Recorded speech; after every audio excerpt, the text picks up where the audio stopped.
You're very welcome to this seminar, which has obviously attracted quite a lot of attention, judging by the range and numbers of people who are with us in this room today, but also the fact that Marina had to get up. She was telling me at 6 o'clock to do some radio interviews, so obviously this is a very important topic and of great interest to a wide range of people working in a range of different sectors across Northern Ireland.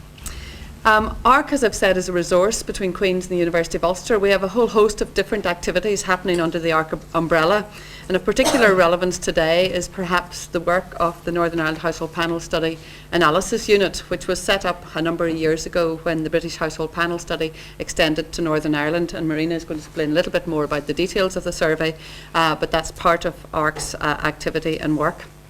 Some of you, because the topic is on child poverty, may also be interested in the fact that not only does ARK run an annual Life and Times survey of adults, we also run a Young Life and Times survey of 16-year-olds, which some of you may be familiar with.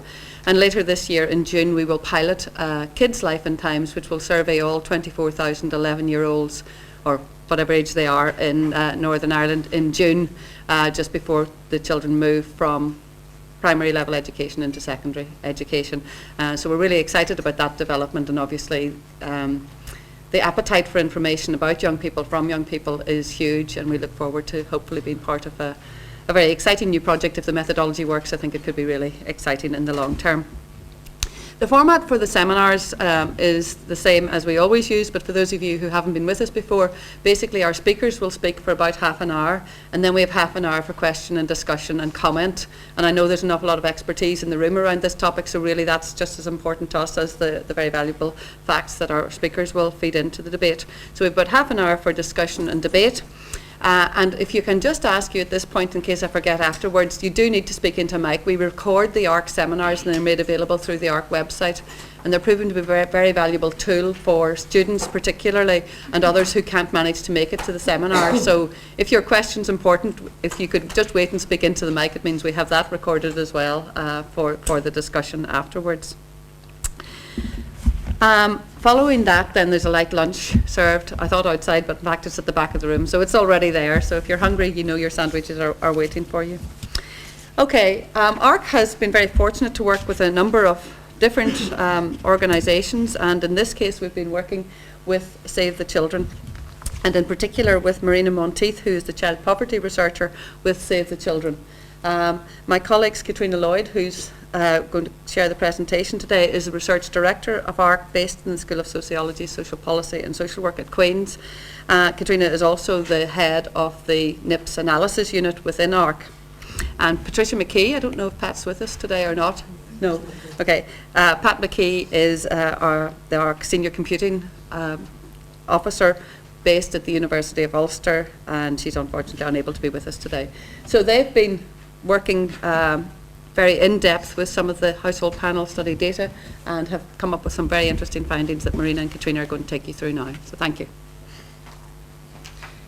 Thank you, Gillian. Many of you will be familiar with the household below average income reports and annual child poverty figures which have been available since 2002-03 from the Family Resources Survey, or you will have heard figures quoted in the press saying 100,000 or 120,000 children living in poverty in Northern Ireland, whether it's before housing costs or after housing costs when the figures are quoted. You may also be aware of the number of children living in severe poverty, and if you're not, it's 44,000 children in Northern Ireland. These figures have been derived from cross-sectional surveys, and although we have been able to follow trends in child poverty figures, to date we've been unable to tell whether it was the same children each year living in poverty or whether it was different children coming in and out of poverty. Data on the duration of child poverty has been available for over a decade in Great Britain and in Ireland through the British Household Panel surveys and through the Living in Ireland surveys, and more recently the EU SILC.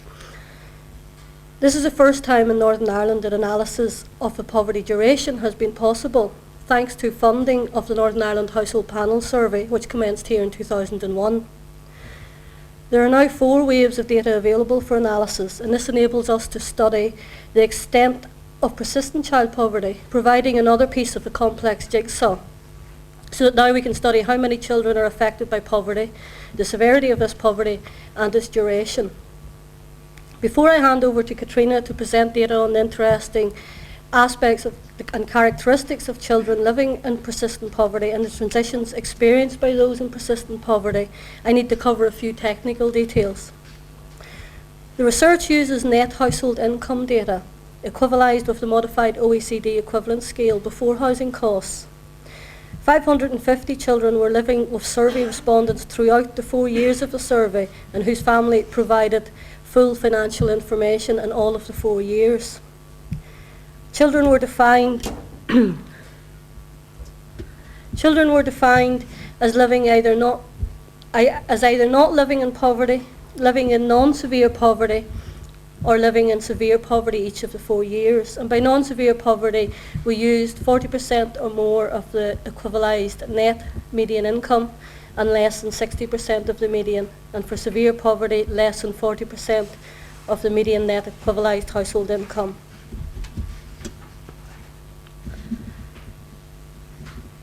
This table shows the proportion of children in each of the categories across the 4 years of the survey.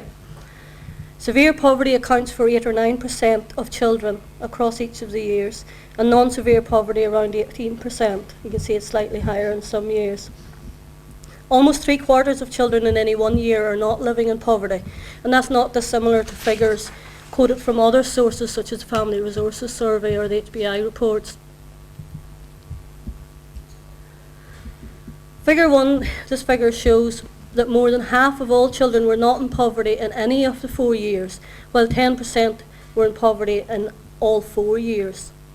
And you can see that 16% were in poverty 2 years, and 11% 1 year, and another 11% 3 years.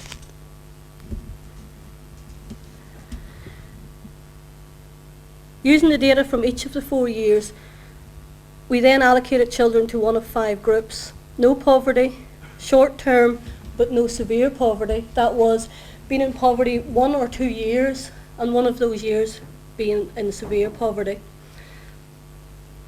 Sorry, short-term, no severe was being in short-term poverty, being poor 1 or 2 years but having no severe poverty. Short-term and severe poverty was one of those years being in severe poverty. Persistent poverty but not severe was being poor 3 or 4 of the years but having no severe poverty, and persistent and severe poverty was again being poor 3 or 4 of the years but one of those years being in severe poverty, 1 or more of those years. As this table shows, 52% did not experience poverty any of the years in comparison to 64% in Great Britain. 9% in Northern Ireland were in persistent, not severe poverty, and 13% were in persistent and severe poverty in Northern Ireland. This compares to 4 and 5% in Great Britain. However, to do further analysis, the numbers across the 5 categories were a bit too small for further cross analysis, so we aggregated these into categories: no poverty, short-term poverty and persistent poverty, short-term being 1 or 2 years and persistent poverty being poor 3 or 4 years. However, where significant differences emerged in relation to severity of poverty, we have highlighted these, but we should caution that figures are smaller for the more detailed subgroups. Thus, as this figure shows, the breakdown that we used for most of the analysis was persistent poverty, 21%, a group of children in short-term poverty, 27%, and those children who weren't in poverty in the 4 years were 52%. We can see that for some children, 1 in 5 children in Northern Ireland, poverty is a long-term experience, having been poor 3 or 4 of the 4 years in study. I will now hand over to Katrina, who will take us through more of the characteristics and transitions. Okay. Thank you very much, Marina. Before I begin, I would just like to acknowledge the contribution made to this work by Pat McKee from University of Ulster, who was the third very important member of our team. So many thanks to Pat, and since he isn't here, I should just mention that all the difficult questions you have should be put straight to Pat. Thank you very much. I think I've got the easier bit here. I'm going to be presenting the results from the work that we did, and then I'm going to hand over to Marina, who's going to take us through the explanations and the policy implications of the findings that we have. The data were analysed in two ways for today's presentation. Firstly, we used data from Wave 1 to have a look at, really what we wanted to do was to get a kind of a baseline figure from which to measure changes that occurred over the 4 years of the survey. And that's the way we're going to present them in the second way. So we're going to have, first of all, Wave 1, and then we're going to have transitions that occurred within the household. And we're going to do most of it across the 3 poverty groups that Marina talked about. No poverty, short-term poverty and persistent poverty. And as Marina mentioned, occasionally we're going to have a look at some of the severe poverty, but just bear in mind that the numbers are small. So the characteristics that we chose were characteristics in families that have been shown before to be related to poverty. And one of these is the unemployment status of adults in the household. So what we did was children were categorised at Wave 1 into households as to whether they had no workers, 1 worker or 2 or more workers. And you can see from this table that children who lived in households that were not in poverty in any of the 4 years, they were much more likely to have 2 or more workers than those who had experienced some poverty. 4 out of 5 children who had experienced persistent poverty lived in households that had no workers in Wave 1. And this compares to 1/3 of those who had experienced short-term poverty and only 4% of children who had not experienced any poverty in the 4 years.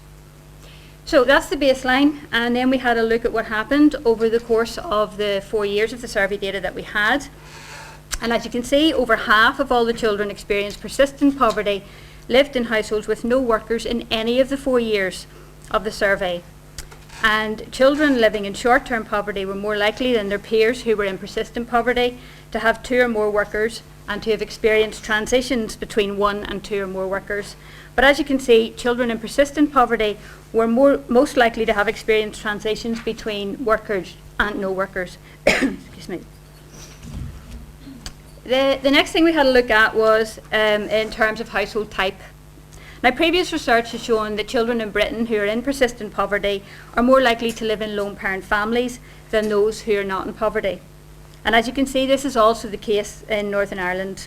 So 2/3 of children in persistent poverty live in lone parent households, compared with around 1/3 of children in short-term poverty and 14% of those who are not in poverty.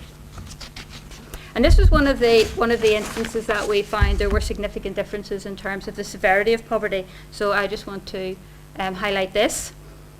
So almost 3/4 of children in persistent and severe poverty lived with a lone parent, and over half of those in persistent poverty lived in a lone parent household. So that's quite a significant difference there in terms of persistent and severe. And more children in short-term and no poverty lived in lone parent families than those who were in short-term and severe poverty. But least likely to live in a lone parent family were children who had not been in poverty in any of the 4 years. So having a look at transitions between household types, again what happened over the course of the survey data. Most of the children lived in households that remained stable over the 4 years. About overall 11% experienced transitions between lone parent and couple households, and children in poverty were much more likely to have experienced transitions in household type than their peers who were not in poverty. So there's 18% in persistent poverty, 15% in short-term poverty, and 6% in no poverty. So overall, I mean, a lot of the families did stay stable and households stayed stable, but there were transitions, and the children in persistent and severe poverty and short-term poverty were more likely to have experienced these.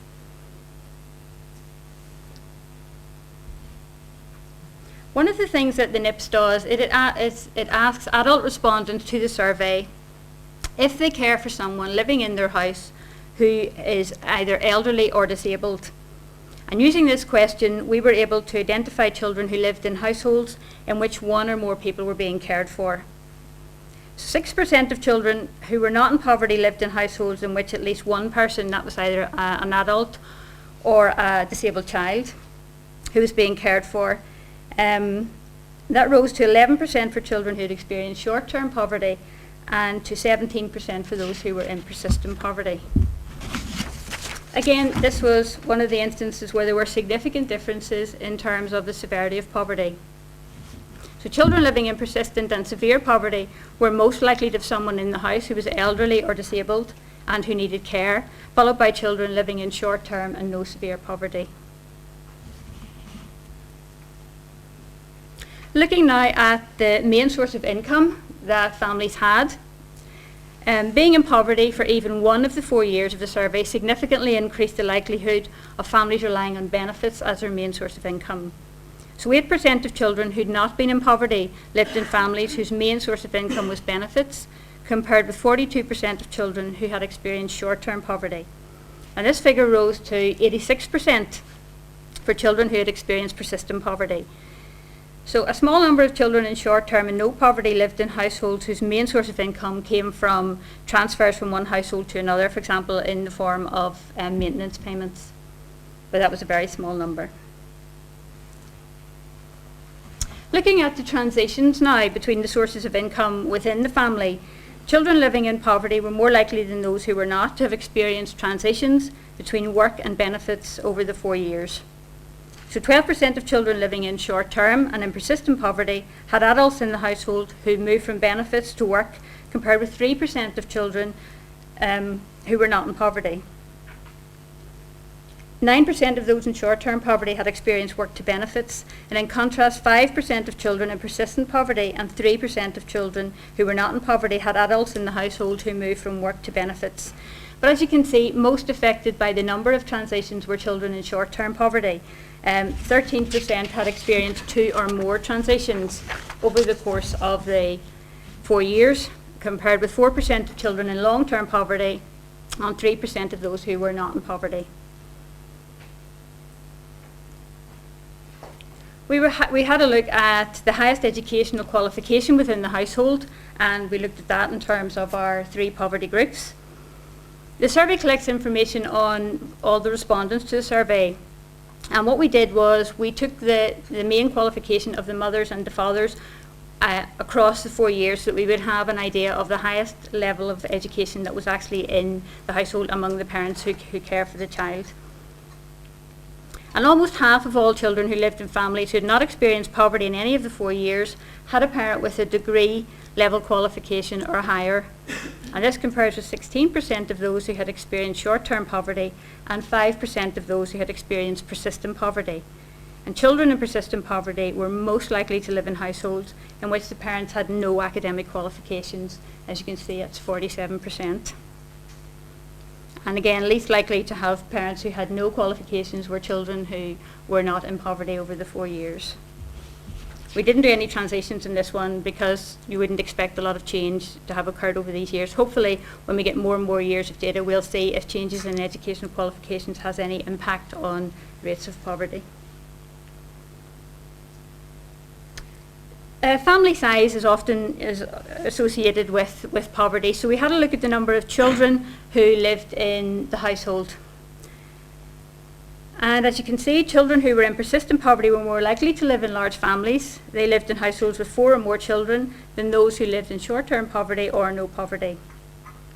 In contrast, 27% of those who had not experienced poverty over any of the 4 years lived in households with only 1 child, compared with 15% of children who lived in persistent poverty.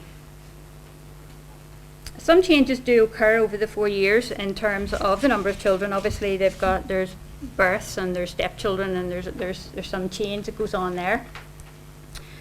And what we found was that children in short-term poverty were more likely to have experienced an increase in the number of children living in their household than those in either persistent poverty or not in poverty. And in this case, the other refers to both increases and decreases, which again can occur, and also to the small number of children who had left the household to live independently. As Marina said, we took children at 0 to 15 at wave 1, so by the time the 4 years had passed, some of these children then had reached an age where they could live independently from their families. And indeed, it can happen that a child can go from a house that had no poverty, moving in on their own, and they could be pushed into poverty, and we did see that, although the numbers of the children who've reached that stage were far too small to do any kind of separate analysis on. The final thing we're going to look at today is mental health. The NICVA measures mental health using the GHQ, which is General Health Questionnaire, and that's a standardised instrument for use in community settings. It means you can compare across regions, you can compare across groups, and it's a very widely used questionnaire in Northern Ireland. And it uses the 12-item version, the GHQ 12, which the respondents complete themselves. There are two ways to score the GHQ 12, and we chose to use the Likert method, which is a scale that runs from 0 to 36, and then you look at mean scores, which you can compare, as I said, across groups. The thing to remember is that higher mean scores in the GHQ 12 indicate poorer mental health and well-being. Now, previous research has shown that there is a link between poverty and mental health, and we were going to assess this now using our three the parents of the children in the three groups of poverty.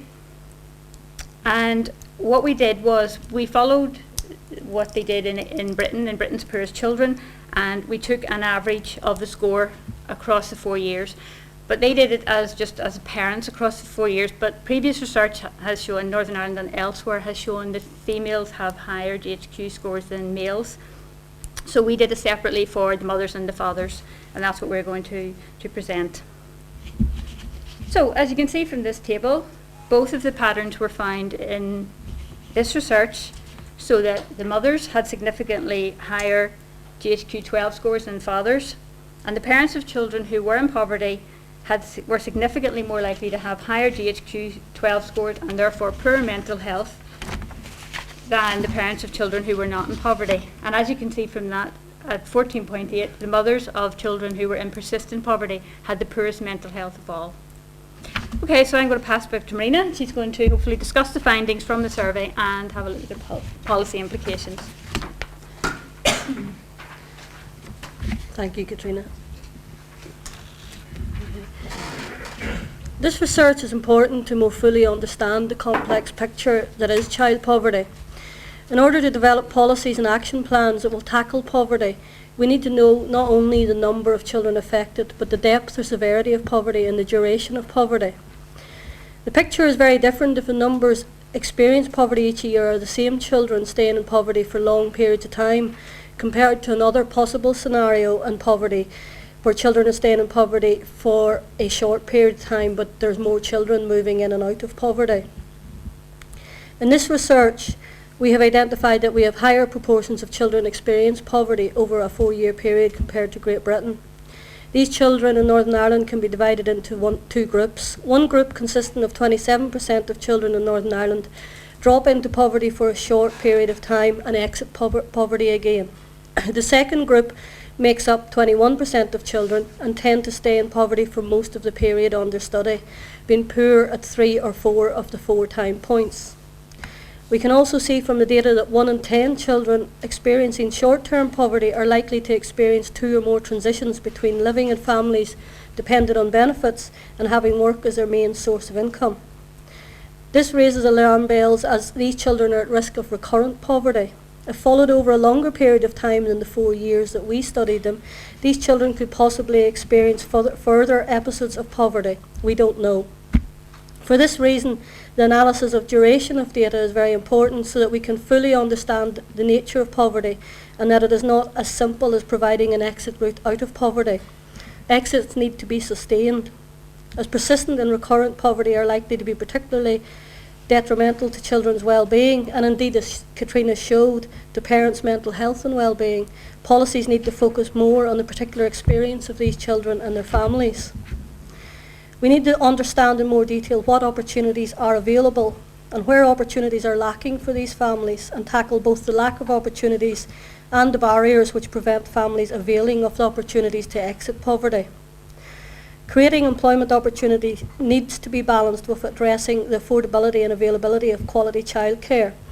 We know that we have some of the highest rates of low income in Northern Ireland.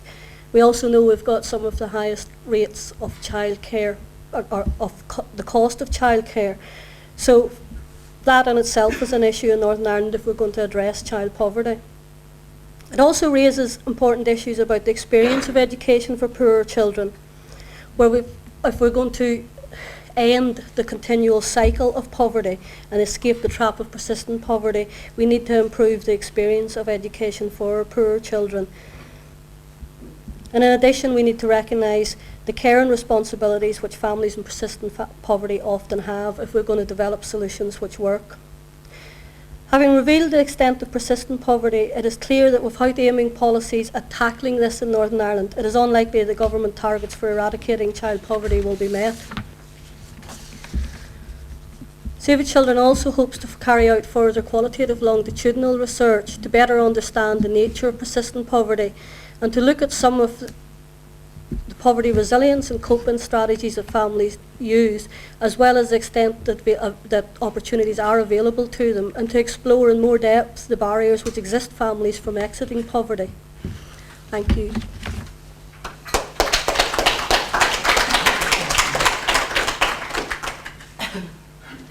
Okay, well that was a huge amount of information, very clearly delivered, and staggering actually to think of the extent of persistent child poverty. So at this point I'll just open the floor, just to remind you that Brendan is at the side of the room with a microphone, so if you do want to ask a question, put your hand up and then wait till I identify you and get the microphone to you. So questions, comments, observations or points of clarification are very welcome. You want this down the table? Okay.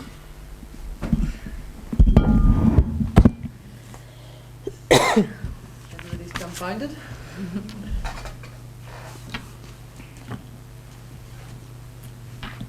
Stephen. Stephen Donnelly, OFM, DFM. Is this on? Yeah? First of all, congratulations on the production of this report. I think it's going to be very helpful to ministers and officials. I have lots of questions, but I'll keep it. I'll try and keep it short. First of all, one of your slides showed that some of the families that were in short-term poverty fell into severe poverty very quickly, and I always understood that if someone became unemployed, it could take up to a year for them to actually descend into severe poverty. So I was wondering, was there anything peculiar to those particular families that predisposed them to severe child poverty in a very short time? My other question is that it's about targeting.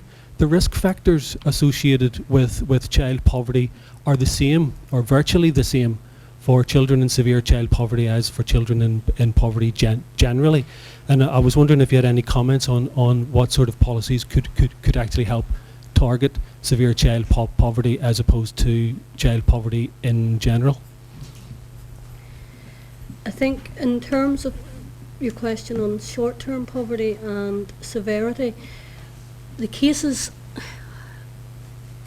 that experienced severe poverty were smaller in number, and we did actually look at some of those cases and track the ins and outs, and in some of the cases were actually falling into severe poverty quite early on, and it was to do with, I would think, a lack of benefit uptake, because as more benefits came into the household in the next year, they moved from severe poverty into poverty, and then hopefully out of poverty through work. But the severe poverty wasn't a later thing, it tended to be an earlier thing, or when people dropped out of work and went without benefits. So, in terms of targeting, I think the risk factors are quite similar in that we know from the Family Resources Survey, families with disabled children, with disabled adults, with large families, lone parents and so on. But I think what we need to understand a bit more is why some of those families either aren't having opportunities or have barriers preventing them from taking up opportunities. So it's about, I suppose the next step is where are those families located, and how, in terms of targeting them, we meet their needs. So a policy that's maybe working in some areas for lone parents may not be working for lone parents in another area. I don't know if that answers your question. Any other points?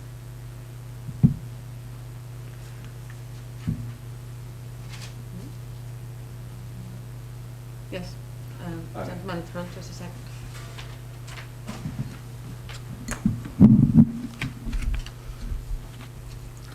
It's Tony McQuillan from Shelter Northern Ireland. Excuse me. I just wondered whether or not you actually analyse any of the benefits that are within the package. You've just given a general, benefits, but we know that government is proposing to make significant changes, particularly to, for example, incapacity benefit, which might be the one that might be connected into, severe child poverty, the persistency of it. I just wondered whether or not there was any measurement of those. Yeah.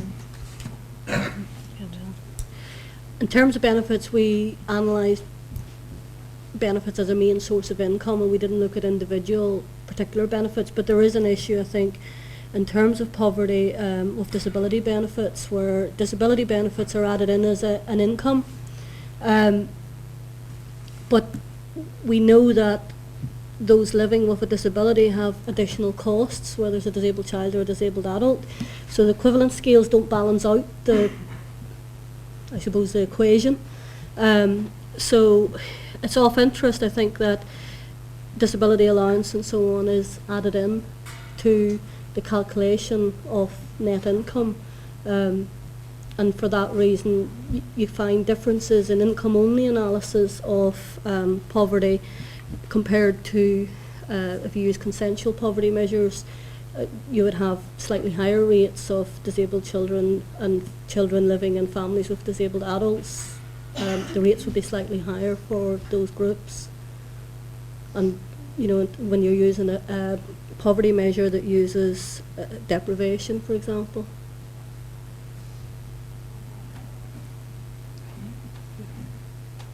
Doesn't make any sense at all. Is there any other comment? Sorry, this gentleman here. Thank you. Paul McGill, going back to Steve's thing, I was going to ask a question about benefits as well. I always feel like you should be singing if I've got this here, but I suppose you don't want me to do that. But would it not be right to say that, talking about risk factors, that a substantial increase in child benefit, a substantial increase in the national minimum wage, and a substantial increase in JSA would make a very substantial difference to the people you're looking at? From the statistics in this report, we could see that for those in persistent poverty, they didn't stay in benefits. Not all of them stayed in benefits all 4 of the years. There was 37%, and to find a table, actually moved from benefits to work and back to benefits again, but yet during that period they didn't come out of poverty. So they were in poverty both on benefits and in work. So I think that ties in with what you're saying about low pay. What was the other point? Sorry. But Increasing child benefit. I think the other issue around child benefit is for large families where you have lower increments of child benefit for 3 or 4 children. Systems where child benefit is more equal have lower rates of child poverty. As in the Republic? Mm-hmm. And we know that in terms of both child poverty and persistent child poverty, large families are more at risk. Okay, maybe it's back. Thank you, Ailey Shahi, SDLP. Just wondering about the interrelationship between some of the risk factors and whether you had any comments about for policy in terms of identifying families that suffer from, that have a number of risk factors, from literacy and numeracy problems to mental ill health problems, single parents and large families and caring responsibilities, and whether that points to a need for more coordinated work. Yes, I think that's where we do need to know more about the circumstances of families who are in persistent poverty and what will help. We know from the research that there are a large number of adults with no qualifications in households, and we know from other research, for example Grady Horgan's research on children in primary school, that the experience of school is different for children from poor families to children from better off families. So I think there's a whole remit of issues there that we need to tackle. It's not a straightforward, simple issue. We need to tackle all of those, both education in schools and children's experiences, and the circumstances that are preventing families from moving out of poverty and what would actually help.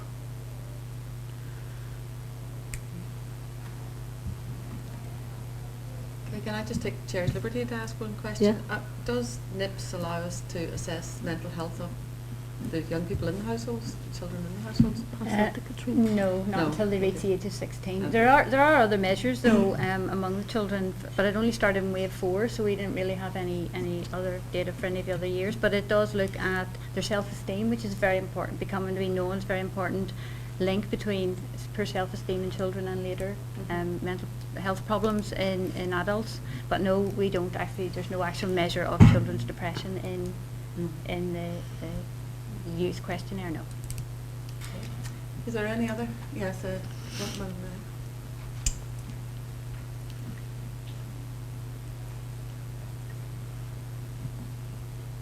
Cheers. Dave Little. In trying to get a handle on exit from poverty, which would seem to involve within work either better jobs or training facilities, did you get a handle, I wonder, on people utilising informal and lower paid labour markets, which A, seem to be relatively hidden, and B, have somewhat unhelpful sanctions. Nevertheless, people may utilise them to enhance work experience. The other thing I was wondering about was, do your figures reflect an ethnic breakdown? For example, children of asylum seekers seem to receive a somewhat pitiful allowance of £35 a week.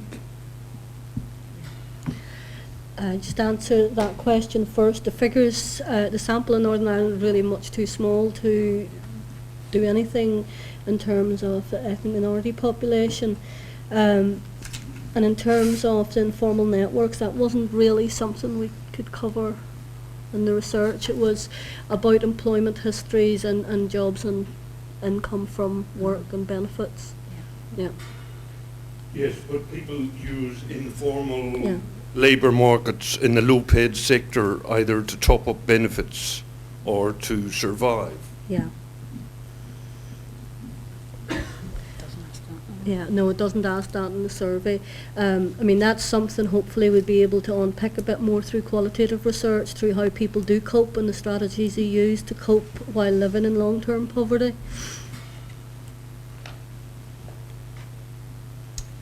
Okay. And then Anne-Marie.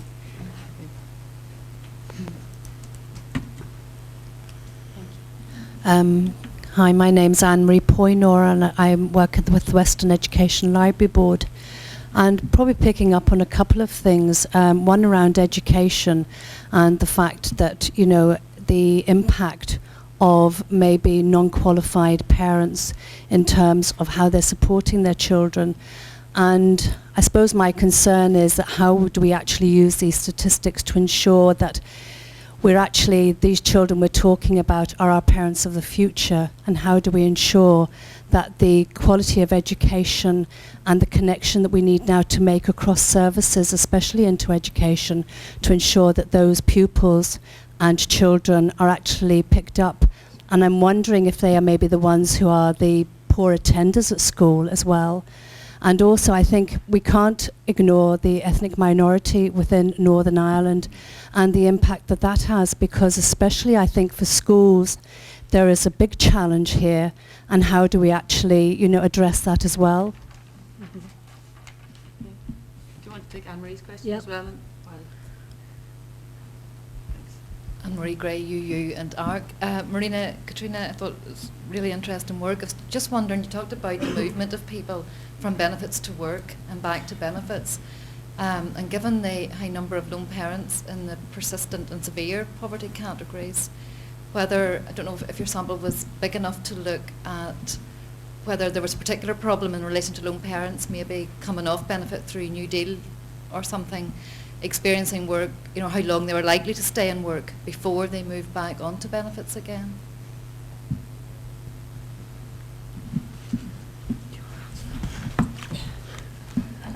Well, we didn't actually do anything on particular groups. The possibility is there. Again, the numbers are small, and we're every time we come up against something that this is what happens, you know, we're trying to do analysis and the numbers get too small. But if there's any possibility of having a look at that, then yes, we certainly will do that. Yeah. And we can actually, one of the things that we chose to do for this particular work was to use a balance panel. So we used children who stayed in across all of the 4 waves, and obviously we lost information by doing that. You can use an unbalanced panel, so you can do some work around children who are sort of in and out, and you do make assumptions in some cases, but it's done quite a lot, so there may be a possibility of doing something around that, perhaps making our sample size, giving us a bigger effective sample size to use, so we would certainly be, you know, we could do that. And I suppose the report, this is a summary of the key findings of the report, but the report itself will come out in April, and there's some additional analysis in that on exits and transfers, exit and entries to poverty, which will include a slightly larger sample because you have the 2 coinciding years for entry and exits.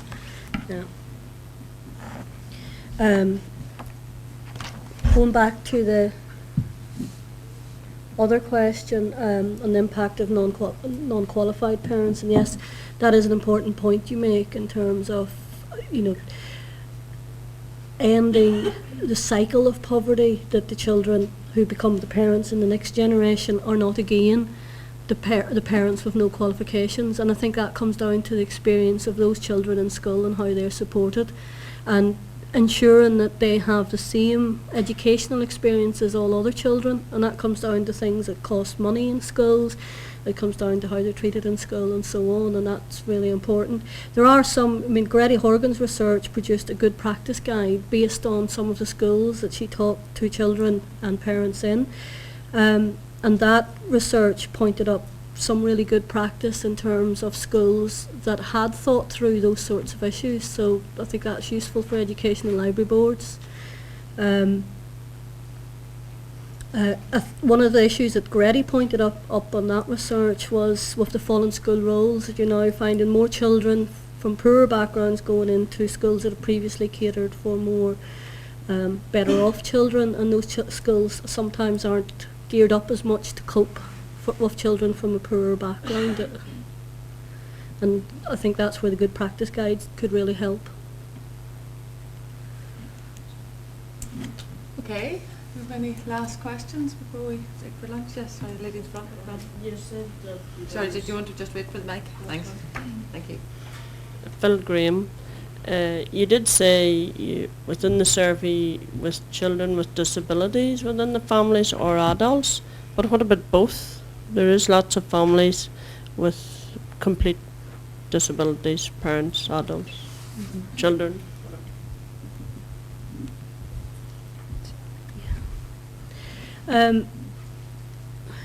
Again, because of the sample size, we had to aggregate some of the groups.